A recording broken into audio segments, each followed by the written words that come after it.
రాష్ట్ర వ్యాప్తంగా వ్యవసాయ మార్కెట్లో పత్తి అమ్మకాలపై జరిగిన 145 కోట్ల ఫ్రాడ్పై ప్రభుత్వం విచారణ ముమ్మరం చేసింది. సీసీఐ పత్తి విక్రయాలకు సంబంధించి టీఆర్ పేరుతో మోసం జరిగినట్లు ప్రాథమికంగా గుర్తించింది. దీంతో ఇప్పటికే 7 మార్కెట్ కార్యదర్శులను సస్పెండ్ చేయడంతో పాటు మరో 134 మందికి నోటీసులు జారీ చేశారు అధికారులు. పత్తి అమ్మకాలపై జారీ చేసిన రికార్డులను పరిశీలిస్తున్నారు. మార్కెట్ల వారీగా రికార్డులను తెప్పించుకొని వెరిఫికేషన్ చేస్తున్నామన్న మార్కెటింగ్ జాయింట్ డైరెక్టర్ శ్రీనివాస్తో కృష్ణమోహన్ ఫేస్ టు ఫేస్. పట్టాదారు పాస్ పుస్తకాలు లేని పత్తి పండించిన రైతులు సీసీఐకి అమ్ముకోవడానికి ఒక సర్టిఫై అవసరం ఉంటుంది. అలాంటి ఇబ్బందులు లేకుండా రాష్ట్ర ప్రభుత్వం ఇట్లా పత్తి పంట సాగు ధృవీకరణ పత్రం టీఆర్ను మంజూరు చేస్తుంది. ఇది లోకల్గా ఉన్నటువంటి అగ్రికల్చర్ అధికారులు ఆ రైతు పత్తి పండిస్తున్నారు, ఎంత ఎకరాలలో విస్తీర్ణంలో పండిస్తున్నారు అనేది మొత్తం డాటా చేస్తూ ఈ సర్టిఫికేట్ చేయాల్సి ఉంటుంది. ఈ సర్టిఫికేట్ ఇచ్చిన దాన్నే తీసుకెళ్ళి మార్కెటింగ్ శాఖకు ఇవ్వడం ద్వారా వాళ్ళు పత్తిని సీసీఐకి అమ్ముకోవడానికి ఉంటుంది. దీంట్లో ఆధార్ నెంబర్ ఉంటుంది, వాళ్ళ పట్టాదారు పాస్ పుస్తకం, 2 రకాల టీఆర్లు ఉంటాయి. వీటన్నిటి నేపథ్యంలోనే వాళ్ళు రైతులు సీసీఐకి అమ్ముకోవడానికి ఉంటుంది.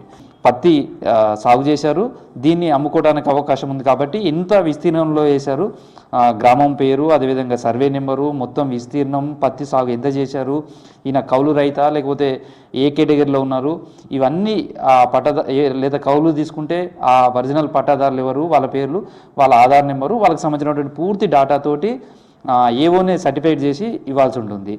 ఇది ఒరిజినల్గా రైతులకు ఇస్తారు, ఇది ఒరిజినల్గా ఉంటుంది. రెండోది మరో 2 కలర్స్ ఉంటాయి. ఇందులో ఎల్లో కలర్ ఒకటి, రెండోది పింక్ కలర్ ఉంటుంది. ఈ ఎల్లో కలర్కి సంబంధించి ఏమో డూప్లికేటు. దీనిలో కేవలం ఎక్కడ కూడా పెన్ తోటి రాసినటువంటిది ఉండదు. చూడొచ్చు, మనం చూస్తే అంతా కూడా పెన్ తోటి రాసినట్టుంది.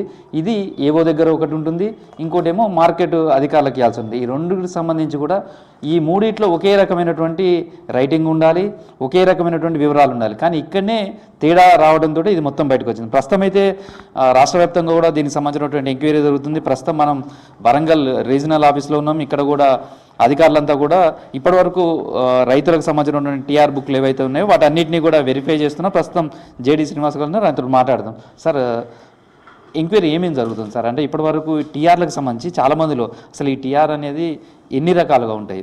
2 రకాలు అంటున్నారు. అసలు ఈ 2 ఏ కేటగిరీలలో వాళ్ళకి ఇస్తుంటారు సార్? అంటే వ్యవసాయ శాఖ దాదాపు ఒక 22 నుంచి 23 లక్షల మంది పత్తి రైతుల వివరాలను ఇవ్వడం జరిగింది.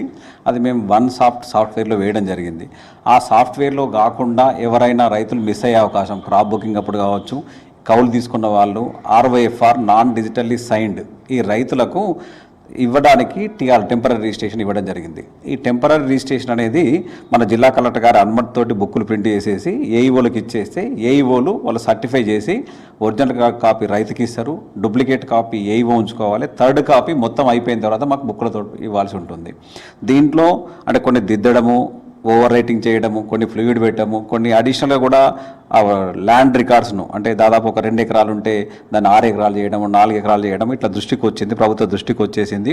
ఈ విషయంలో అసలు ఏం జరిగిందనే దాన్ని విచారించడానికి మేము ఒరిజినల్, డూప్లికేట్ అన్ని కాపీలు తీసుకొని మేము విచారిస్తున్నాం. ఇప్పుడు మీ విచారణలో చాలా వాటిని వెరిఫై చేస్తున్నారు.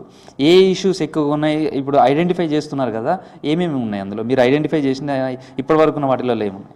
జనరల్ ఏంటి సార్ అంటే కొన్నిటికేమో ఫ్లూయిడ్ పెట్టారు, కొన్నిటికేమో కరెక్షన్ చేసిర్రు, కొన్నేమో మొత్తం కొట్టేసి కొన్ని పెట్టడం జరిగింది. మేజర్గా ఏంటంటే కొన్ని బుక్లలో ఒరిజినల్, డూప్లికేట్, ట్రిప్లికేట్ 3 పేపర్లు కూడా లేకుండా అయిపోయినాయి.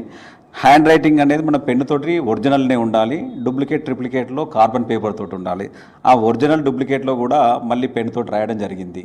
సార్, జనరల్గా మార్కెట్కి వచ్చిన తర్వాత రైతులు ఒరిజినల్గా ఉన్న వైట్ కలర్లో ఉన్నది అయితే ఏవోలు ఇచ్చినటువంటి సర్టిఫికేట్ తీసుకొచ్చిన తర్వాత దాన్ని ఎట్లా వెరిఫై చేస్తారు, ఎట్లా సీసీఐ కొనుగోలు చేయడానికి వాళ్ళకి అవకాశం ఇస్తారు, ఈ ప్రాసెస్ అంతా ఎట్లా ఉంటుంది మార్కెట్కి సంబంధించి? సార్, ఈ ఎవరైతే పత్తి పండించినప్పటికీ ఆ ఆన్లైన్లో వాళ్ళు వచ్చి చూసుకుంటారు. ఒకవేళ ఆ రైతు పేరు లేనట్టయితే మళ్ళీ సంబంధిత వ్యవసాయ శాఖ అధికారి దగ్గరికి వెళ్ళి సర్టిఫికేట్ తీసుకొని వచ్చేస్తారు. మేము ఎక్కువగా చాలామంది ఏంటంటే ఒక్కొక్క మార్కెట్లో జిన్నింగ్ మిల్ అనేది ఒక 10-12 కిలోమీటర్ల రేడియస్లో ఉన్నవి. అక్కడ ఒక స్టాఫ్ వీలైతే స్టాఫ్ను కూడా పర్యవేక్షకులు పెట్టినాం, లేకపోతే డాటా ఎంట్రీ ఆపరేటర్లు ఉన్నారు.